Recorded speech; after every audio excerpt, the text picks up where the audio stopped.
Power Players Questions Answered, Volume 2. What's up, folks? This is Justin Garcia, a.k.a. Master Chim, and I'm here with the whiteness, Patrick Kelly, White Boy Pat. What's up? And welcome to another episode of The Pressure Project. ThePressureProject.com is our website.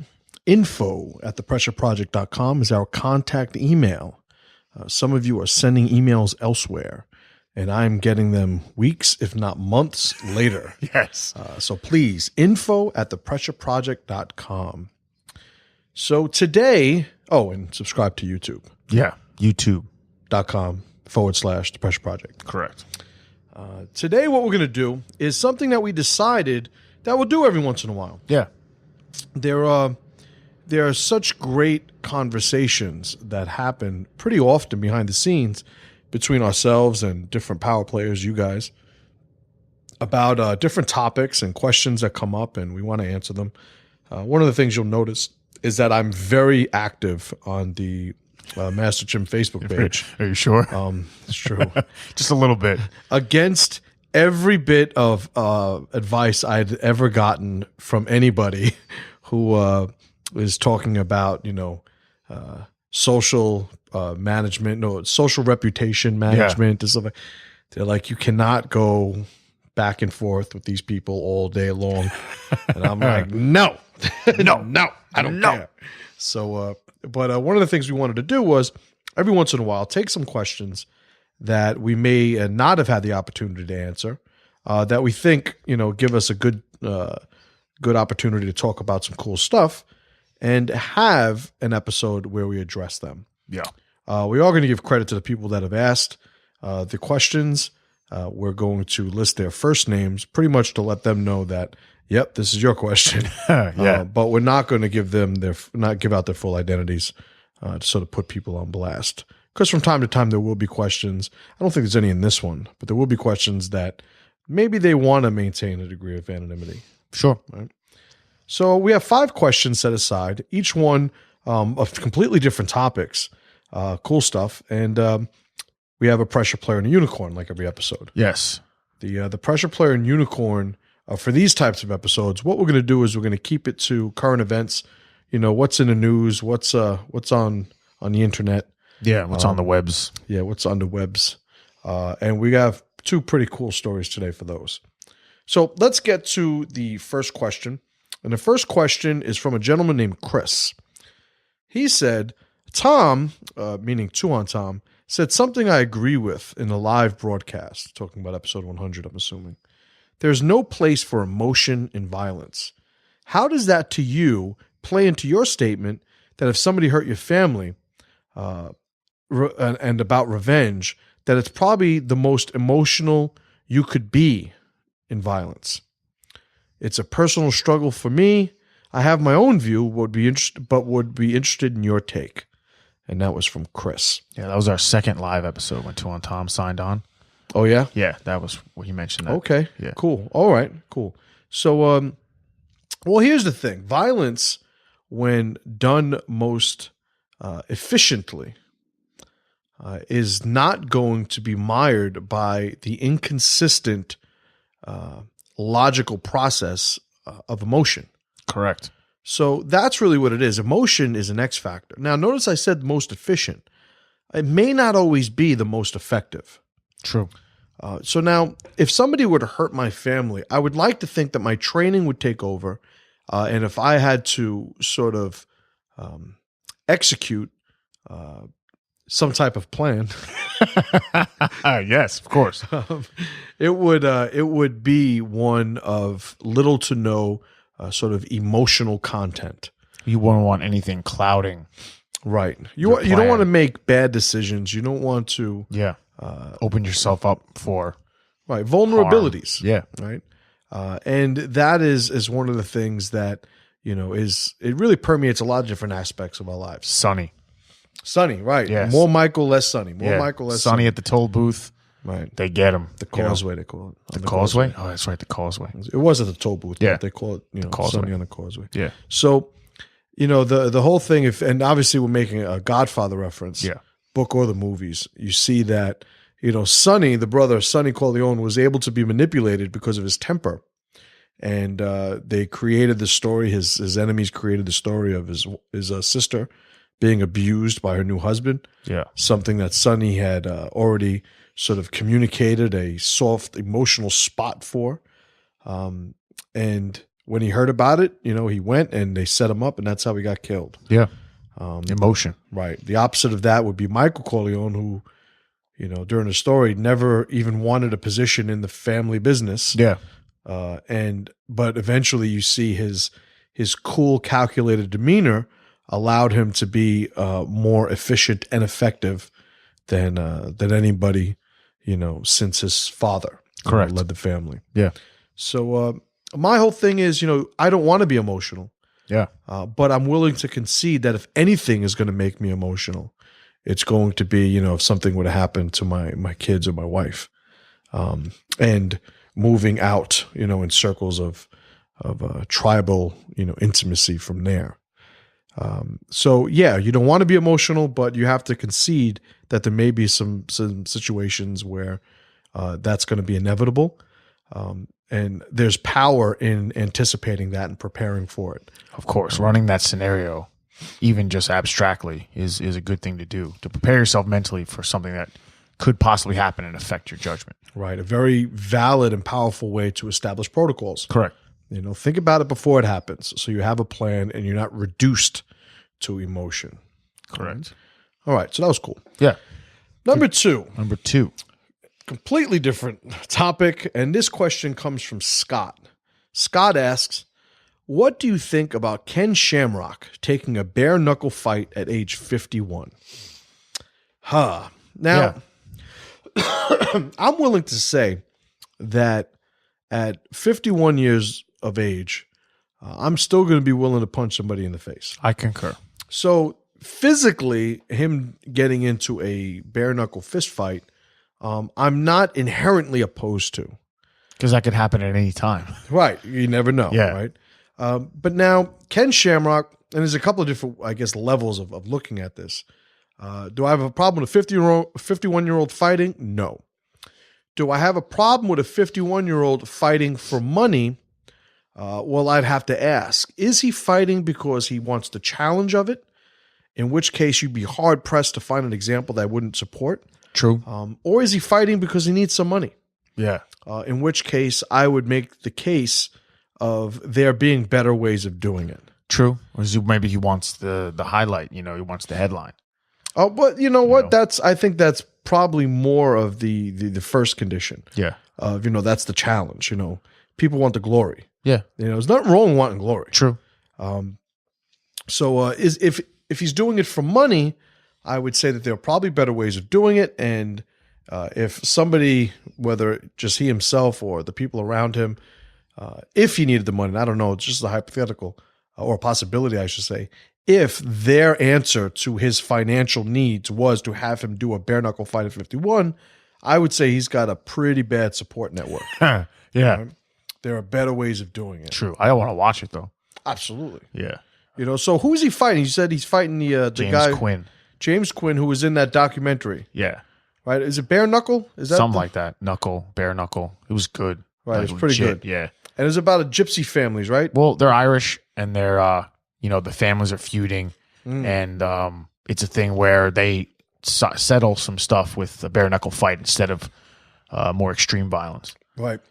And it's sort of the gentleman's agreement on the rules and the famous fight from it. They're on the side like a dirt road somewhere, and there's no grabbing, there's no biting, no foul language. Like they're not supposed to talk shit to each other. Right. They're supposed to keep it very much like a gentleman's thing. Right. When he said he's had enough, you stop. Right. And in that particular fight, the dude gets beaten pretty badly, and he still won't quit. He's like, no, but his handlers are like, you're done. Like his face is mangled. Right. It was for 10,000 pounds to fight. Now, a lot of people will see that and they cannot think of a condition where that is acceptable, where that is commendable, where that is, something to be admired. And I would say those men are pussies. Yeah. Who cannot look at that fight and say that is probably one of the most masculine things you will ever see on film. And they banned the families from being there because they didn't want a gang fight. Right. Didn't want emotion. No. Just men being men. Yep. You know, fight and no. He bit him a couple times. Right. He's biting me. He's biting me. He's heading and biting. He's heading and biting. So he's head butting him and biting him. But it was pretty good. Yeah. So that's the guy. I guess the guy who won. James Quinn, yeah, is the guy that Ken Shamrock's supposed to be fighting. He's won a lot. Like he's like known for that. Right. I don't know what his bare knuckle record is, but he's like the guy. Like, Right. and when I heard about this, I was like, maybe he's gonna fight the guy from the movie. And then I saw, oh yeah, he's fighting him. I was like, okay, so makes sense. now I don't know if they're gonna fight MMA rules. I don't think so. I think bare knuckle rules, like his. Yeah, but is it a bare knuckle MMA fight, UFC 1 style? I think the way it was written, the way I read it, was that it's a new. He's venturing into a new sport, is what it said, aka bare knuckle fighting. So it's going to be the bare knuckle rules, right? You know, which I don't think there's any takedowns, no hugging. They said no arms around each other. You know, Right. just So punching. my take on it, if he's doing it for the challenge, he's doing it for the glory. I'm never going to tell somebody not to do it. Of course not. If you support the mindset of a Viking dying on the battlefield, That's it's like you'd be hard pressed to be against something like this. true. People that can't understand that. I mean, I'm not here to convert you. Yeah. I'm here. It's like to, the old guy from Vikings on the show. It's exactly that. It's like, let me and there's go a to battle. reason. There's a reason they put it in there Of course. because men want to see that. Yeah. It's legit. Yeah. So, obviously I don't want Ken Shamrock to wind up, getting just made retarded. Of course. Because he thinks the only way he can make money is by fighting. But by the same token, who am I to try and steal glory from somebody? True. All right. So thank you, Scott, for that question. That's a good one. Next question. Master Chim, I'd love to hear your thoughts on Genghis Khan and the feeder of life that he was and how we can apply those same qualities to our lives today. And that question came from Mike. Well, thank you, Mike, for that question. And Genghis Khan is somebody I like talking about often. Yeah. So when we talk about historical feeders, right, to use the same language, we have to first and foremost understand that the context of their accomplishments, their quotes, needs to be translated and put in proper perspective. Yes. Genghis Khan murdered a lot of people. He raped a lot of women. He burned and conquered, just mutilated children, women, So if you can't get past that, then there is no power for you waiting in the story of Genghis Khan. If you understand that, such were the times, and what he did in the grand scheme of his era is so great, then there was a lot of power to be had in the story of Genghis Khan. 100%. Right. So one of the sort of modified quotes of his was in the movie Conan. Conan, what is best in life? Yes. To crush your enemy, to see them driven before you and hear the lamentation of their women. So Genghis himself had a similar quote attributed to him. But that was the gist of it. Yeah. And it's very, very harsh language. But it speaks to his mindset.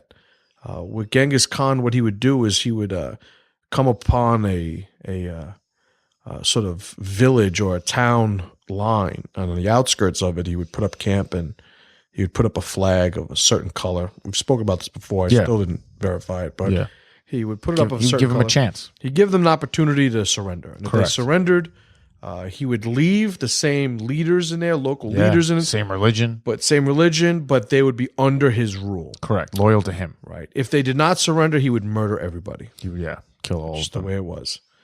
They say, what is it, like 5% of the people in that part of the world are direct descendants from him. They said we're all descendants.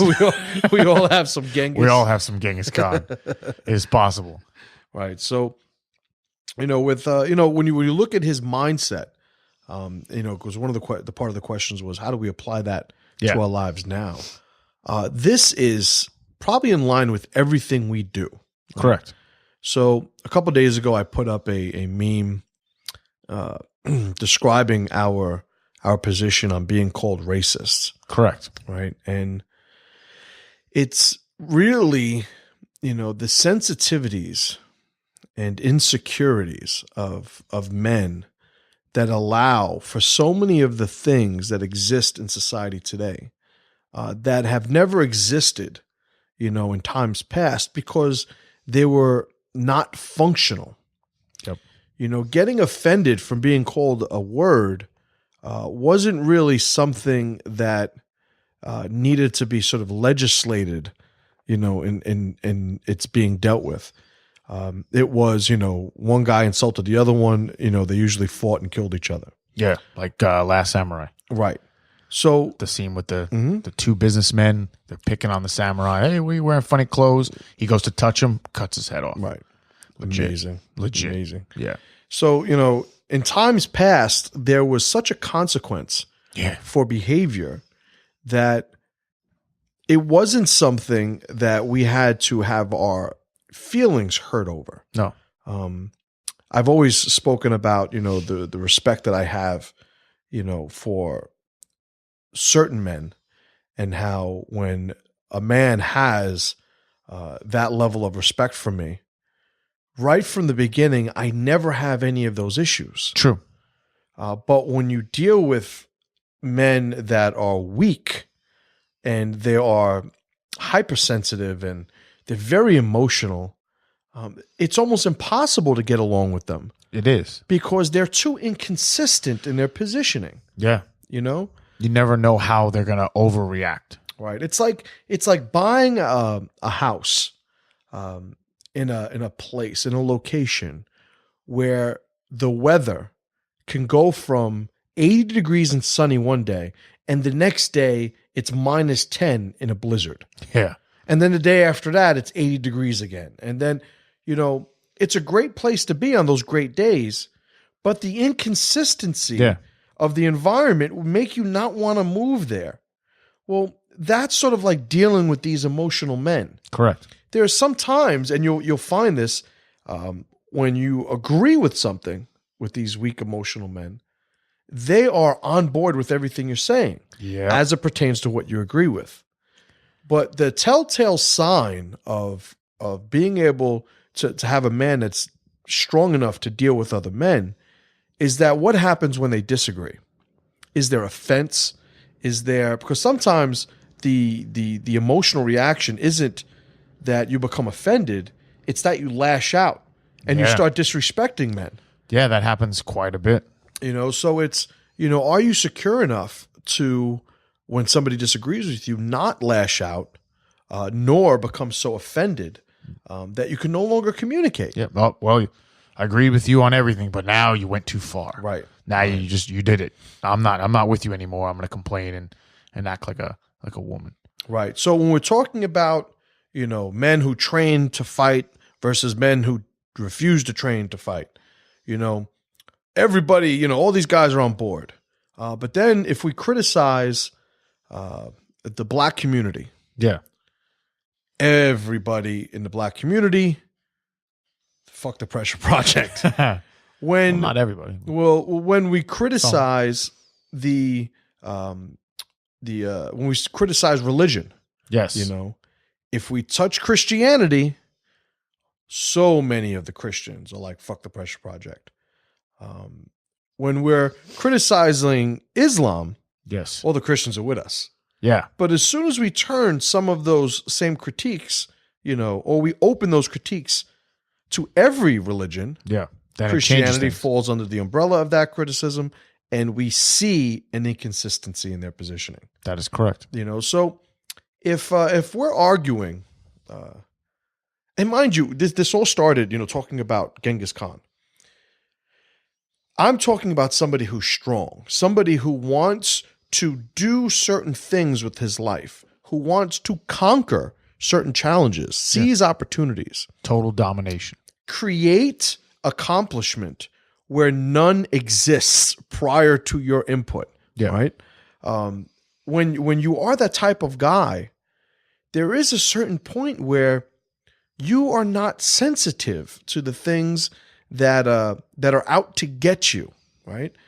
Great story about Genghis Khan. He made a general out of a guy who tried to hit him with an arrow. Correct. So he conquered these groups of people, and he's walking the line, and there was an arrow shot. Didn't hit him. And he wanted to know who shot that arrow. Yeah. And the guy who did it was bold enough to say it was me. I guess figuring, you know what, I'm dead anyway. You know, He's like, go out like a fucking champion. yeah, I'm going out like a dude. Yeah. Genghis Khan made him a general. He did. Right? Was it fortune favors the brave, right? The bold. Bold. Fortune favors the bold. Bold. And that is a perfect example of that. So when you're talking about taking the lessons of Genghis Khan and applying it to today, be bold. You know, it's Nietzsche's master morality. Stop sort of figuring out or computing your sense of self-worth and using another man's opinion as a factor. Yeah, true. You know, you are going to be who you are going to be if you see it as a valid way to be. And if you sort of define your sense of self-worth as a comparison or a shadow or a reflection of other people, then you are never going to be in control of who you are. Never. Other people are controlling it. Correct. Other people are pulling your strings. Right. So when we talk about Genghis Khan, and obviously I would love to have, he's one of the individuals that I would love to have a subject matter expert come on. And yeah, that'd be great. And really, let's talk about his story. Let's talk about the lessons, you know, that we could learn from him, the power, you know, that we could distill from Genghis Khan's story. Yeah. And you actually are very much like Genghis Khan when you post on Facebook. You crush. Right. And it's you put up the flag and you give them a chance and then they decide to instigate you and then you crush them. As much as I appreciate the comparison to Genghis Khan, I will say I try to be a feeder in everything that I do, you know, and Facebook is no different. True. So, Mike, thanks for that question. Next one, and this is from a gentleman, Sam. Master Chim, I'd love to hear you and Pat's perspective on Josh Neer taking on that heckler in his gym. So this happened a few weeks ago, yeah. Right? And there was a guy who was, I guess, talking smack about Josh Neer online and saying he was going to do all these different things to him. I believe that they had some interaction before, the gentleman and that gym. Yeah. Had some interaction. The guy was a big dude. Sure. Right? They said, how big was he? I'm not sure of the exact measurements. But they said he was bigger than Josh Neer. They said he was like 6'3", 250 or something. He's bigger than Josh Neer. Right. So Josh Neer, for those of you who don't know, is a professional fighter, fought in the UFC. The dentist, right? The dentist, right? Tough dude. Yeah. And the guy, much bigger than him, challenged him, said, you know, I could, kick this guy's ass. Yeah. And they wound up having a fight in the gym. And Josh Neer gave this guy the beating of his life. Yeah, he brutalized him. All right. So the guy's not dead. The guy's not maimed. He's not retarded now, like no more than before, at least. No. And and he had, his statements that he was making after this video came out. And we both came to the conclusion that Josh Neer only made one mistake. What was that? Having it filmed. Having it filmed. Yeah, that was the only mistake he made. I have the memory of that video. Do you remember in Texas when the karate guy beat up the skinny kung fu guy? It was, which one? It was like, had to be from the 80s. Okay. Or early 90s maybe. It was a guy who said he was a master, a kung fu master. Okay. Skinny black guy, afro, and he came into his karate school, and the owner of the karate school is a white guy. Okay. And his top student was another black guy, solid looking black dude. And they had a challenge fight. And you can tell the skinny guy, something was off with this dude. Yeah. The guy looked like, he watched a lot of Bruce Lee movies, could look the part. Sure. He was athletic. LOL. Yes. But he seemed to not understand what he had just created. Yes. Because the other guy could have killed him. Nobody knows. Yeah. On the video, do you remember the video I'm talking about? I don't remember. God, you have to see this video. I've seen a lot of those. This one doesn't sound familiar. They get into this fight, and you could tell the skinny guy, stocky guy, kung fu guy, karate guy. Sure. Are they wearing those? No, kung fu guys in, like just jeans, So t-shirt. he doesn't have the kung fu thing on. No. Okay. The other guy's in his gi. They're in his school. Yeah, I don't think I've seen this one. So they have this fight, and you see at one point, the kung fu guy's fighting back. Sure. But when he gets clipped, you could tell he's not really about it. He's like, all right, I'm good. You could tell, well, before then, he's like, that's good. Like when he gets hit, and you could tell he's trying to maintain this level of sort of rapport. The stocky guy is like, you just came into my school, challenged me, challenged, my instructor, and it's on. Yeah. The other guy is making no attempt to maintain any rapport. Yes. The stocky guy, and we'll put the link up on the page for this. The stocky guy eventually knocks the dude unconscious and then starts dropping stomps on the side of the guy's head. Oh, yeah. See, now that's starting to sound familiar, that part. Now, nobody knows how this whole thing wound up. Yeah. They said that he was unconscious. They said that they dragged him out and left him in the back, and the next day he was gone. See, all of that sounds familiar. I remember the stomps. But right. I have to rewatch it. That was a vicious, vicious beating. Yeah. So you get the people that want to say, like we didn't see him get up, right? He didn't get up in the video. No. He was never conscious again in the video. Yeah. Oh, man. So it's like that dude is like buried under a cactus tree somewhere in Texas. It's possible. So luckily, and I say luckily because you know how people freaking be, luckily both guys were black. Or it would have been a whole different type of video. Yeah. In the public's eye. Would have been lynching. It would have been a lynching. Kung fu treachery. Kung fu treachery. So my whole take on it is, in society today, there is such a detachment from consequence. Yeah. That you get these people who have absolutely no idea what could happen to them. Right? None. Zero. So, in the situation with Josh Neer beat this dude the way he needed to be beaten. Correct. Someone comes and challenges you at your school. Right. Like, you have to handle business. We saw a video of Dominic Cruz. Correct. Right. Yeah, Dominic years Cruz. ago. This is before he was UFC champ. Yeah. You see him, some guy who claimed he was a ninja. Yeah. And he was. Right. He was. Racism. Some guy. He came in and challenged them. Yes, I'm just going to keep moving on. And Dominic Cruz beat the crap out of him. Yeah, and it looked like there was round 1 and 2, right? Right. And in round 2, you could tell that Dominic Cruz didn't take him down. So it must have been the guy got dominated on the ground and then was like, listen, we're not doing any more of that grappling stuff. Yeah, I thought you were going to fight like a man. Yeah, so then they went again, and Dominic Cruz just like kicked him in his head. And punched him in his jaw, and they ended it. Correct. I remember the old Gracie's in Action tapes. They would have a lot of those people show up and challenge the Gracies, and it was always gentlemanly because this was their family business. They were trying to market their system. But I mean, I've had people challenge me in the schools. I mean, I have a school in the Bronx. I've had one, almost 15 years at this point. Yeah. And every single time somebody's walked in, I remember when we were on 204th Street, this is before you started training. This is way before. Yeah. I remember a guy comes in and just interrupts like in the middle of class and comes in and he goes, I want to fight the master. Who's the master? Sure enough.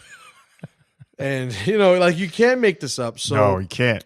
So immediately, you tell all the students, the students who know me, like Angel and, some of the whole time, they immediately know what's going to happen. Of course. All the new guys are like, oh my God, like who is it? So guys, everyone up off the mat, just take your shoes off. Let's go. Yeah. Well, you the mat. Yeah. Take your shoes off. Angel, do me a favor. Close the door. Lock the door. Yeah. Let's go. Just me and you. That's it. Let's go. So those situations, I've had dozens of them. Correct. There have been situations where, it went beyond that. Sure. And, there were some unconscious people in my lobbies. There were some unconscious people in the sidewalks, outside of the school. And It happens. it's par for the course. And in every one of those instances, I could see a commonality being a total sort of delusion, sort of surrounding what they think could possibly happen to them. That is correct. The story from Texas, I've yet to see proof that dude isn't dead. True. Or that he was alive, at any point after that. There are Facebook pages about that guy. Oh, like, really? where is this guy? This guy needs to be prosecuted. The guy that kicked his ass. Wow. Okay. Like, this is like a thing. Wow. So, and I've seen that because I was always trying to research, like, what happened to that guy afterwards. Yeah. And nobody knows. So, so Josh Neer, getting to that, the guy deserved a beating. Of course he did. He requested a beating. Right. And, the guy was so much bigger and makes it more palatable. But, I don't care if the guy's half his size. Doesn't matter. If the guy's going to be treated like a man, he's going to get a beating like a man. Well, I mean, in a real fight, you don't weigh in. You don't Right. chat. Oh, wait, you're too big. I can't fight you. So, the size is irrelevant. Yeah. If you're talking about somebody coming in and challenging you to a fight and, all challenges accepted. Okay. Correct. No problem. Now, if the guy came in challenging him and somebody jumped out of the back and hit the guy in the back of the head with a bat, Yeah. now you're treading into that gray area of, well, did you actually, were you defending yourself? Was there an imminent threat that you needed to react? Or is it, if anybody that thinks that they're going to walk into my school and challenge me needs, doesn't deserve a fair fight. Yeah. Because I need to make sure that never happens again. Now we're in a gray area. True. At minimum, we're in a gray area. Yeah. As far as Josh Neer's situation, the guy was talking smack. Yep. Thought he would. Because I tell you right now, we got to see Josh Neer kicking this dude in the face when he was on the ground unconscious. He was dropping elbows. He was dropping it like. Yeah. That's what he was doing. I think he was dropping elbows. Yeah, some legit elbows. Right. So you get to see that. But what you don't get to see is what would have happened if that guy wound up being on top of Josh Neer. Yeah, of course. So, and that's like where we get into that, a lot of people react emotionally. He shouldn't have done that. No, that guy, he got the beating that he deserved, and kudos to Josh Neer for doing it. Agreed. In a fight like that, if you're on top and you're winning, you don't give him a chance to get up. Right. He doesn't get up ever again. So Josh Neer did the right thing. Yeah, I agree. So thank you, Sam, for that question. Pretty cool. Yeah. So, number 5. Why don't you read number 5? This is from a gentleman named Rob. Okay. While I support the Christian foundation of the program, Upward Sports, this organization, at least the youth level, does not keep score in any of the games. Everyone is a winner. What does this teach our kids? Can you lose but still win? Right. So I briefly looked at the website for Upward Sports, and you see that at a higher level, at the senior level, meaning, like teenage, high school, college level, they have legitimately competitive sports programs. Okay. So it gets into, what is the role that the Upward Sports is being used for? We have sparring in the school here at the Jungle Gym as early as 5. So at 5 years old, you can have headgear on, huge oversized gloves for a 5-year-old, huge oversized shin guards. Basically, it looks like they're wearing a robot, uniform. It looks awesome. And they're trying to beat the crap out of each other, trying their best to use the techniques that they're learning. Correct. I didn't let my son Hayden spar until he was 7. True. Are all my sons going to wait until 7 until they start sparring? I don't know. It's an individual thing. But to me, sparring wasn't going to add anything until he was 7. At 7, he was ready for the experience of physically getting hit, of having to use his technique while getting hit. The pressure that sparring gives. Yeah. At 5 years old, I didn't think he was ready for that. I thought that just the technique and the drilling and whatnot was sufficient for where he was in development. And when you see my son spar now, the kids that he's with who have been in the school for years that started sparring early on, my son is very competitive with them. So he does pretty good. Right. So there's a fall off. Right. An inherent like detriment, to what I had done. And that was specific to him. Right. And this is my point. So when you talk about upward sports and they're not being winners or losers, please understand, like, I think that if children don't learn about what it is to lose, they're missing the whole other side of the coin when it comes to being a winner. They need to understand that. What I will add is that I don't know specifically how they handle this dynamic in this program, but one way that I could see it not being a negative and probably being a positive is if they use these lower age group programs to just teach the game and have positive association attached to the sport itself. Okay. Yeah. So if every single time, and we've spoken about, reinforcement and punishment and stuff, if every single time, and I don't think we've spoken about it on a podcast before, but if a parent brings their child here, right, to the jungle gym. Yes. And every other place, usually it happens with fathers, every other place that the father is with the son, they're having a great time. But as soon as they get here, the father is criticizing their effort. The father is doing everything negative. Yeah. Which unfortunately happens. Right. The stereotypical little league dad, right? Yep. So the kid knows early on or develops a relationship with the jungle gym as being the only spot where dad doesn't like me. Yeah.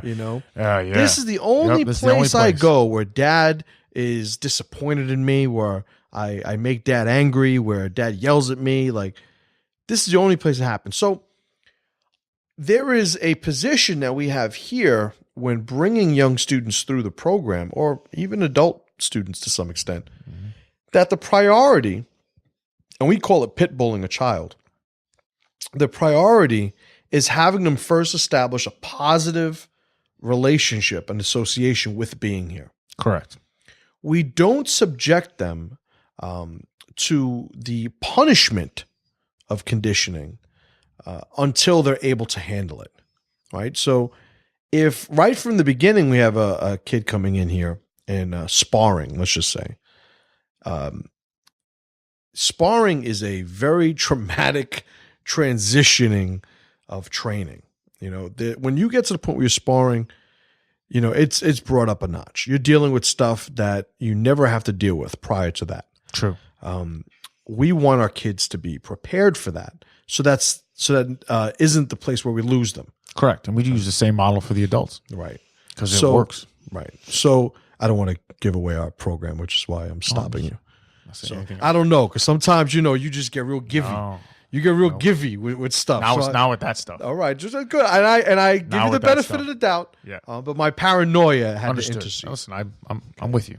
Not telling you guys all my secrets. I won't either. So with this program, if there isn't a point, and this is the other part of it, if there isn't a point where an established student of the game is now subjected to the lessons that come with competition, then I would, raise an eyebrow and say, well, now it's an incomplete, correct, system. Yeah. Because one of the easiest things you could look at is wrestling. You look at kids' wrestling tournaments, these kids are animals. Yeah. These kids are absolute beasts. Correct. And one of the reasons is they are subjected to the pressures of hardcore competition and winning and losing very early on. Yeah. 100%.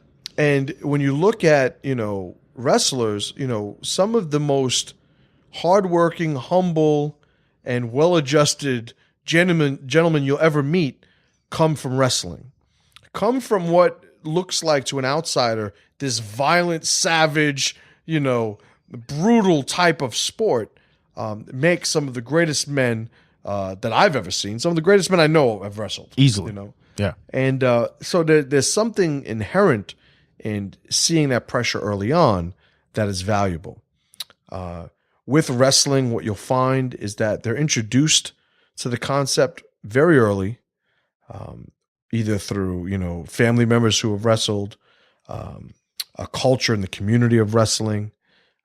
And with wrestling, you see the sort of overlap of the roughhousing inherent in young boys' lives, segueing into a lot of the same physical aspects of what becomes wrestling. So kids that wrestle are into that rough and tumble stuff because boys will be boys. At least that's how it's supposed to be. Right? Yeah. And, so getting into the point where you're wrestling now, I would say, is almost that second stage where here we said there needs to be that first stage that we develop before we give them the second stage of sparring. Well, so much of roughhousing as a young man almost becomes that first stage. Wrestling itself becomes that second. So they're able to deal with those pressures. Either way, it's something that, uses the pressure to power model. So when talking about upward sports or any type of sports program, that doesn't have scoring or winners and losers, I need to ask, well, when is that installed? Yeah. And it should be very early on if it's not right at the beginning. But somebody who champions the philosophy of, we don't teach that competitiveness, we teach teamwork. Without competitiveness, there is no teamwork. That is correct. Teamwork is, you are working towards a goal. And if you're talking about a team sport, that goal is beating the other team. Correct. It's not everybody having a good time. Yeah. You're not playing the sport if that is the only goal you have. Yeah, like every man for himself dodgeball. Right. Where there is no teams, just throwing the ball out everywhere. And everybody's in. Everybody's in. Nobody's out ever. Yeah, just random chaos. Right. So it's where's the pressure? Yeah. So in the beginning, I'll concede that pressure may come in the form of just being introduced to a sport. Yeah. Right. But that wears off very soon. And where's the pressure that occurs right after that? That's what I would ask, with a program like that. Correct. All right, good. So awesome. Rob, thank you for that. So, all right, mantelpiece. Now, this is one of those things where it's like I've been trying to put this as a mantelpiece for a few weeks. Yeah. But it's like, I don't want to do it in this episode. I don't want to do it. I think this was almost the first mantle. Right. So, for me, I love this thing. Yeah, it's legit. But this wound up being the perfect episode to present this on because we're not sort of stuck with one sort of topic. True, right? True. All right. This is called the bald eagle. I didn't even know that until right now. Yeah, dude. That's legit. This is the bald eagle, and this is the smart model. That's awesome. There's different levels. I think I got the next to highest level, the smart model. I don't think it's the highest one. I think there was something there, and I was like, I don't need that. But this is the bald eagle smart. Now, this is what I use to shave my head. Not every day, because to be honest, I prefer using a razor. Okay. Right? So I shave my head usually with the razor in the shower. And you guys know the way, schedules work. I don't always have the time to do that. Quick shower in and out. And since we started the video podcasts, correct. Now it's like, what? I don't want to be on camera looking like, anything less than the supermodel that I am. I think that's the best way to put it. I think that is pretty accurate, most right? accurate statement. Absolutely. To date. Using all my words. Yes, all of them. So what this is, right, and you're going to hear it right now. I guess because we got to have the experience also for just the listeners. Sounds like a vibrator, I guess. Sounds like a razor. It's called a bald eagle vibrator. No, it's so what it is. It's cordless. You plug it in. Now, right now, the last time All right, it's at 40%. It has like a little thing on it that shows how much energy is left. Fancy schmancy. I am not lying to you when I'm saying I recharged this almost a month ago. Really? I've used it probably 15 times. That's pretty good. I'm guessing about 15 times, and it's still 40% of the power. Now, if you look at the reviews on this, that's what it says one of the strongest points is that the thing lasts forever on a charge. To clean it, you put it on underwater. Like you stick this whole part where the Part that blades goes are. in, yeah. You just put it underwater, and it cleans itself. That's legit. It's done in like 20 seconds. Now, why am I showing this? Because I have fielded questions on more than one occasion of how what do I use to shave my head? What do I put in my beard? I guess we'll save that for another mantelpiece. Right? Sure. So, what do I put in my beard? Like, how do I do it? And I know it's like, I don't think it's gay if you ask me that, right? Not you, but like in general, it'd be gay if you ask me. No, I'm not going to ask you that. well, you're just not going to be gay. No matter what you ask me, you're not True. gay. No. So, I digress. It is probably one of my most cherished possessions. It's legit. When I travel,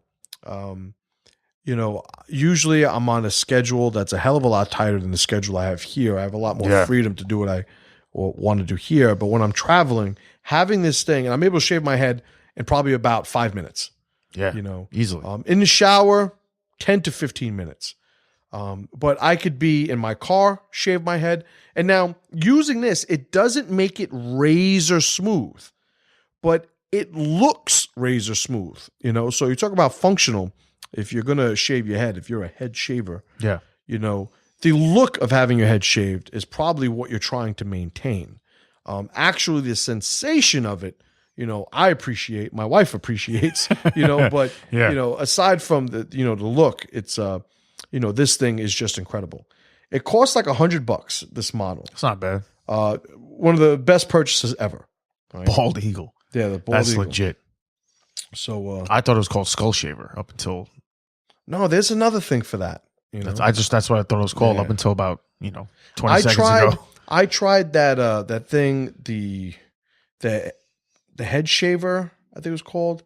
It's like a razor that's shaped like it fits in your those dollar combs they used to have the barber that you put them on your fingers like a plastic thing.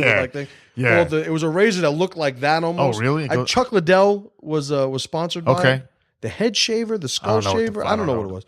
But I tried it. It was terrible. Okay. It was. I thought it was absolutely terrible. Okay. I'd rather just use a regular disposable razor. Yeah. It's like a curved razor, right? It's not a curved razor. It's a curved sort of base for the razor. Oh. The razor isn't curved. It's flexible. Yep. I remember that. Yeah. Yeah. So I know what you're talking about. It's not curved, but it was like a novelty. I just use regular razor. It does a better job. Anywho. So you could tell how passionate I am about this thing. Yeah. I love this thing to death. All right, so let's move on. Okay. Pressure player. Pressure player. This pressure player is one of the cooler pressure players we've had in a while. They call him the Angel of Death. Yes. All right, the Angel of Death. And, Abu Azrael. Abu Azrael. Yeah. So this guy is, they say, a commander. Now they say, meaning there's already legend surrounding this guy. They say he's a commander from the Al-Imam Ali Brigades. Yes. So this is a group of men who rose up, I believe, in Iraq to help battle ISIS. This one gentleman, the Angel of Death, is an absolute superhero. So they say in the ISIS ranks, this gentleman is so feared that the legend of who he is, where he came from, differs from place to place. That's fun. That's how paranoid they are with him. So now he's on the battlefield with an axe. He has an axe, yeah. A sword. Correct. They say he is absolutely brutal with the bodies of ISIS victims. Yeah. When he fights them. So he is a battlefield savage. Correct. That fights, for this conflict at least, for the good guys. Yeah. So he's going against ISIS, so right, and they say he's just brutal. They have a bunch of pictures with him. The first I heard of him was Jack Donovan was like, I think this is Justin Garcia's twin or something like this. Yeah, yeah. Because the guy looks very similar to me. He's got a beard. He's got a sword. Yeah. Legs too skinny. True. But he's not squatting 800 he's pounds. not squatting. Well, neither am I yet. But Yet. right. So the guy they have a bunch of pictures with him, like I guess action shots, where one of them, he has like I don't know what kind of machine gun it is, M16. And he has a sword, and he's just like walking. Yeah, he's just walking down the street. Another one, he has like a blood-soaked axe on his shoulder, and a machine gun in the other hand. There's group shots with the guys in his unit and stuff. He's got an RPG shot. Yeah, like the guy is an absolute savage and becoming legend, you know, in the ranks of the thing. So if you guys have seen American Sniper, you know, Chris Kyle was called the Devil of Ramadi. Correct. So the legend. These sort of battlefield, you know, legends, you know, that grow, you know, out of these conflicts are some of the coolest stories that you can hear, you know. And you know, this guy, the Angel of Death. Some people are saying he's a former college professor who was called to action. What was the other thing they said? Taekwondo champion. Right, a Taekwondo champion, which I remember in the movie, they said the other guy who was supposedly the bad sniper was an Olympic medalist from a different country. And they show the picture in one scene. Right, which I think all that was completely made up, but whatever. Yeah, But with this guy, nobody knows exactly who he is. Or obviously what his background is. Yeah. But they have a bunch of pictures of him just doing badass man shit. True. You know? So it's in the news lately. I thought it. Jack had tagged me on it, asking if it was my long lost twin. Another guy on the MC page had tagged me or had sent me a message about it and was like, you know, were you over in the Middle East at the time? So I was like, oh man, I wish I get to hit people in the head with axes. ISIS members, of course. Yeah, of course. So Angel of Death. Angel of Death. How do you say it again? Abu Azrael. Pressure player. Yeah. All right. Unicorn. Now this. This is pretty funny. Complete debacle. Yeah. It's hilarious because this turns into like one of these like Three Stooges, you know, skits. Correct. Where nobody can get out of each other's way. Yep. And everybody's offended. And who's offended that the other one's offended? And I'm offended because you're offended. But who's able to sort of generate more offense in the public eye? You know, it's a clusterfuck. It is. And my girl actually told me about this one too. Right. I had no idea what this was. I saw a link on Facebook. Yeah. I didn't click it. Yeah. But then when you talked about it, and I was like, oh, you know, I remember seeing it. So we went and we researched it. It's pretty funny. So the Unicorn is the television station, Yeah. the Spanish-speaking television station, Univision. Between the two of us, that you're the one that's doing that is pretty comical. funny. Yeah. It's on my TV. Like I don't know what 90% of the time home. It's got this on. She's always watching her story. What is she, Mexican or something? She's Mexican. Oh, that's right. So she watches her shows. I do my work. It all works out. But this is on in the background a lot. So there's a gentleman who is now a former host of a TV show. Yeah. Called. I have no idea. Some fashion show. I think it's Gorda y Flaca, something like that. Sure. I think that's it. I think that's it. So, anyway, the dude, Rodner Figueroa. Which is a fake name. It's got to be. Which is terrible. Yeah. If that's the one you came up with. Correct. But Rodner Figueroa. He's Rodner. He was fired for saying that Michelle Obama looked like she was from Planet of the Apes. She looks like she should be cast in Planet of the Apes. That's what he said. So it was in a segment where this guy does makeup transformations where he can use makeup to make himself look like other celebrities. And he made himself look like Michelle Obama. So let's say that again. Okay. Makeup artist. He is a talented makeup artist. Not the host we're talking about. No, this is a guest. He takes makeup and he makes himself look like other celebrities. Right. That's his thing. And he does a good job with it because he's good at makeup. Right. So he was making himself, they had a clip of him, you know, looking like different celebrities, and then it cut to one of him looking like Michelle Obama. And that's when Rodner was like, whoa, be careful. Michelle Obama looks like she should be cast in Planet of the Apes. Right. That's what he said. So obviously the butthurt commenced. Of course. And even his co-host was like, what do you mean? and started making like Right. Immediately separating. Like, whoa, whoa. he was like, this guy's on his own. Michelle Obama's beautiful She's beautiful. in Espanol. Right. So they Hermosa. right. They got the White House, or somebody from Michelle Obama's office contacted the station. Yeah. And this is according to Rodner. Yeah. They said Rodner be bugging. Right. They were like, adios. So they fired him over this. Immediately. And Rodner winds up making a statement. Yeah. And it's this statement that makes it the only reason why Univision is the unicorn. What he says is, and I would have you, just press the pause button on any sort of judgmental, that is racist, F that guy. Yeah. Just put that on a shelf for a second. What he says is, this is Rodner now. After he's fired, he comes out and makes a statement. Correct. He says, Michelle Obama, what I said was insensitive. It was harsh. Sure. It was racially insensitive. But to call me a racist is something that I cannot stand by and listen to. He says, I'm the first openly gay male news anchor on a Spanish-speaking station. I campaigned for and openly voted for your husband twice. Yeah.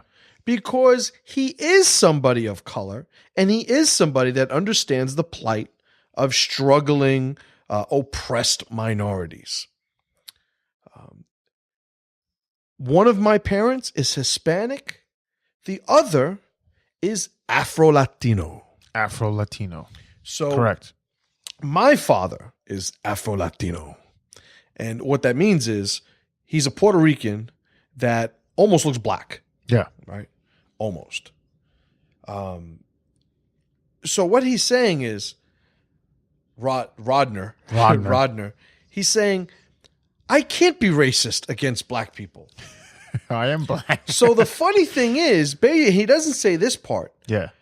But this is the question that I pose to people outside of this. Let's say that you know nothing of racism. Yeah. Is it possible? Just go with me. Don't be so goddamn sensitive when I say this. Is it possible that Michelle Obama just looks like an ape? Specifically from the movie Planet of the Apes. So immediately, yeah, when you research, right, and you guys can Google this on your own. You can Google it. Michelle Obama, Planet of the Apes. Yes. A bunch of people made separate memes, separate pictures, separate associations with her and this one character from the original Planet of the Apes. Correct. Cornelius' wife. Zira. Yeah.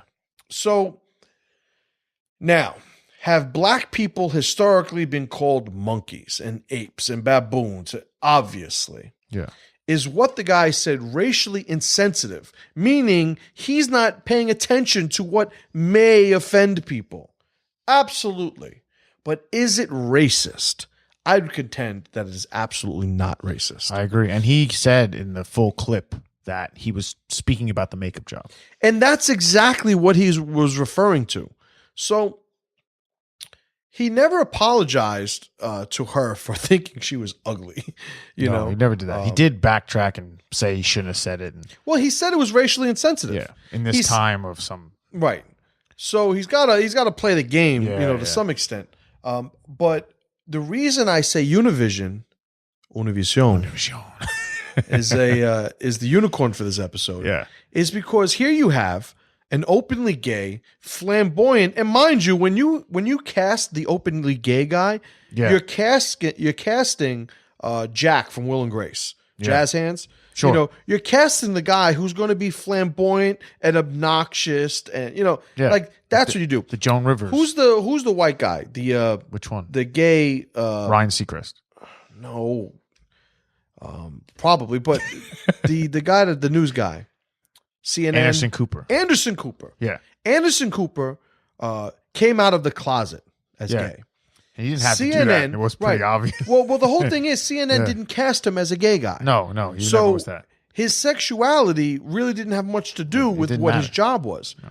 But when you cast an openly gay guy, it's because you want the sort of you want the flamethrower on stage. You want the salsa, right? So when this guy was winning the awards, flamethrower, right?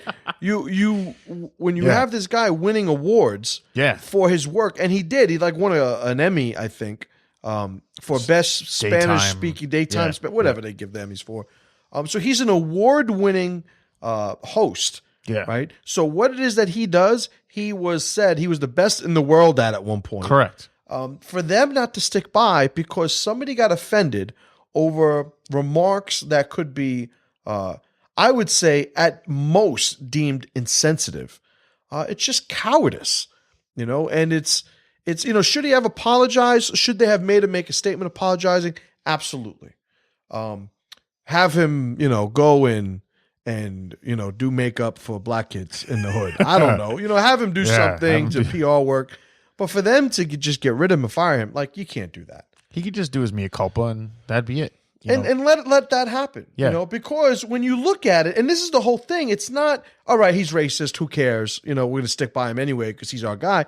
I'm not saying that. What I'm saying is what he's saying is completely believable. It is. He's going, I'm an openly gay guy who, if you look at my on-air talks during the campaigns, openly was telling people I was voting for your husband because he was the best candidate, to which I completely disagree with. But then again, I haven't laid with a man naked, so me and this guy are very different.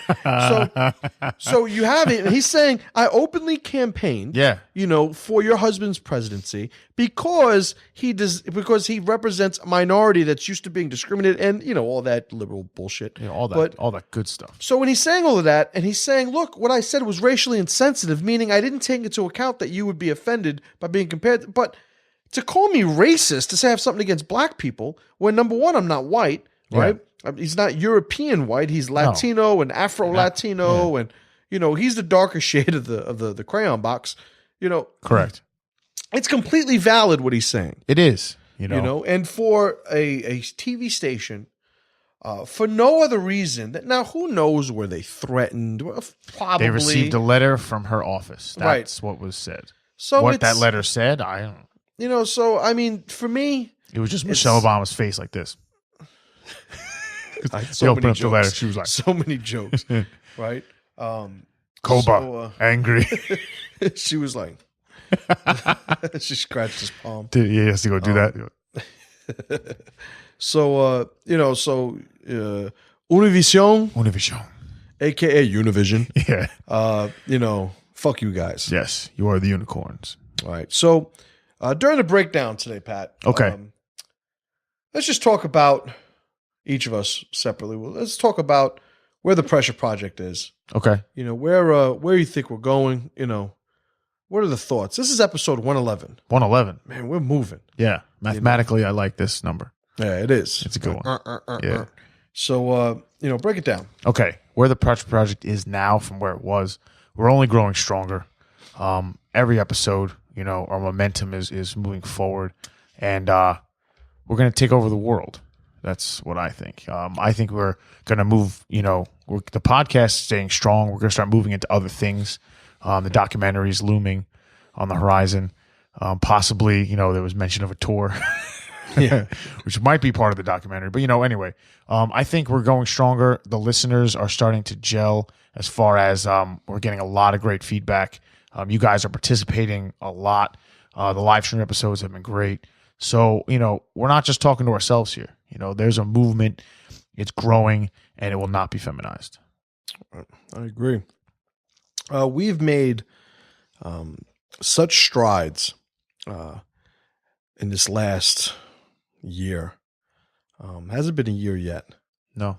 Right, April, right? April, yeah. It's close. Yeah, close. We're there.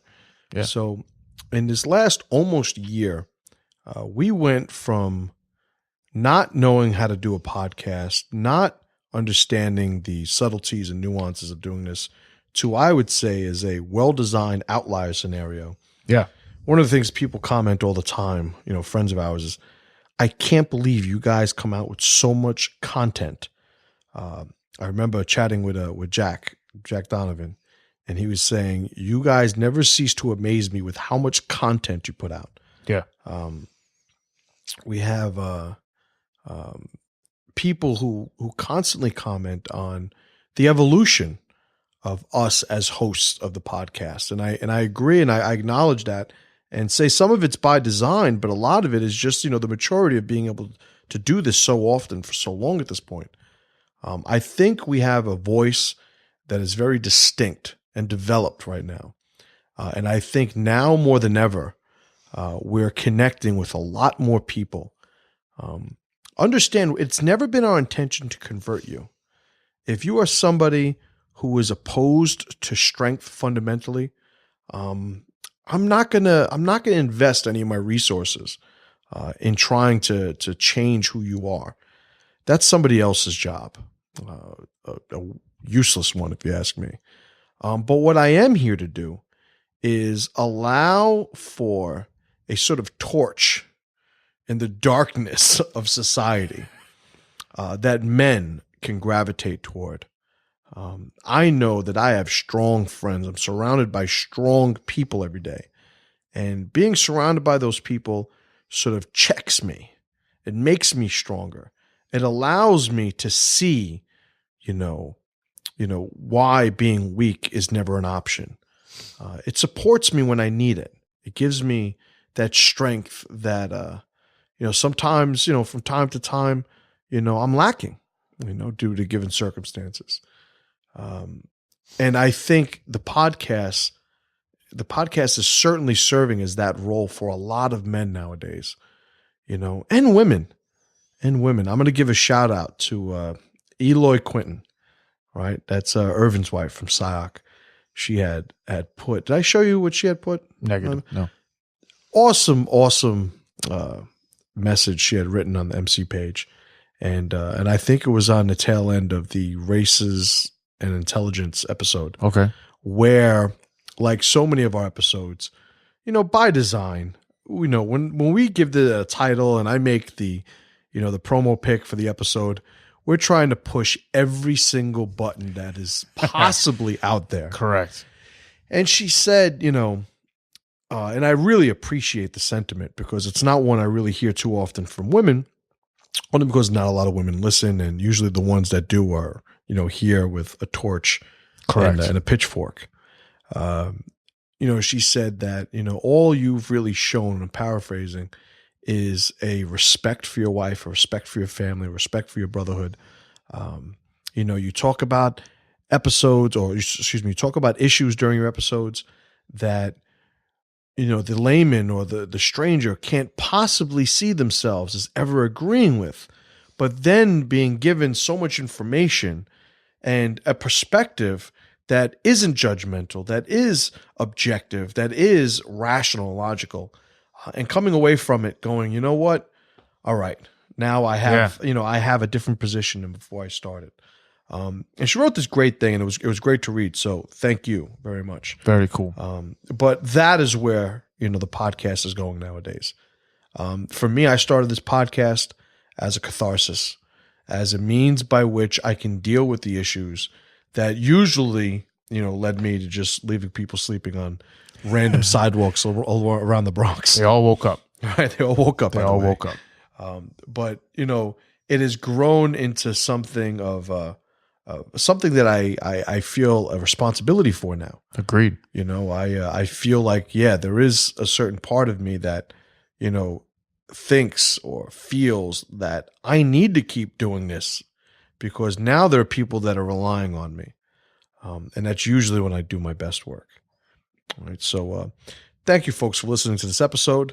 A little bit of a stray away from the normal format, but a productive one, enjoyable one nonetheless. We do appreciate you guys spending the time with us. And we'll put a link for my bald eagle. Yep. Very cool. We'll try and find that link too with the karate guy. I think getting his ass kicked. We'll find it. It's definitely when you said the thing. stomps. I've seen it. Yeah, I think you've seen it before. The stomps and the fact that you mentioned he's outside somewhere. All that connect the dots. All right. So we'll try to put a link for all the stuff we mentioned. Put a link for my bald eagle.